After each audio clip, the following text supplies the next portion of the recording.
પર્યાવરણ મેળા 2026માં અરવલ્લી જિલ્લાના પ્રાકૃતિક કૃષિ સ્ટોલનું આકર્ષણ.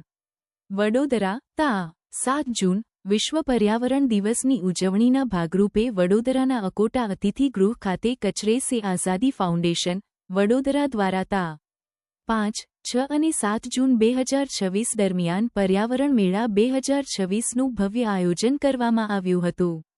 આ મેળામાં ગુજરાત રાજ્ય તેમજ રાજ્ય બહારથી વિવિધ સંસ્થાઓ અને કંપનીઓ દ્વારા પર્યાવરણ સંરક્ષણ, સ્વચ્છતા અને કુદરત પ્રેમને પ્રોત્સાહન આપતા વિવિધ સ્ટોલ ઊભા કરવામાં આવ્યા હતા.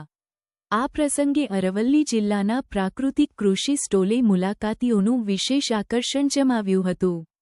અરવલ્લી જિલ્લાના સ્ટોલ ખાતે દેશી બીજ, વિવિધ પ્રકારના અનાજ, કઠોળ, શાકભાજીના બીજ તેમજ કિચન ગાર્ડન માટે ઉપયોગી બીજનું પ્રદર્શન કરવામાં આવ્યું હતું. વડોદરાવાસીઓ પોતાના ઘરે કિચન ગાર્ડન સ્થાપી પરિવારને શુદ્ધ, તાજું અને ઝેરમુક્ત શાકભાજી મળી રહે તેવા ઉમદા હેતુથી અરવલ્લી જિલ્લાના પ્રાકૃતિક કૃષિ સ્ટોલને આમંત્રણ આપવામાં આવ્યું હતું. આ કાર્યક્રમમાં અરવલ્લી જિલ્લા પ્રાકૃતિક કૃષિના સ્ટાર પ્રચારક શ્રી ભાવેશ કે. પટેલ તથા તેમની ટીમના મેઘરજ તાલુકાના સક્રિય કાર્યકર્તા શ્રી જાડેજા શૈલેન્દ્રસિંહ અને શ્રી વિનોદભાઈ વણકર ઉપસ્થિત રહ્યા.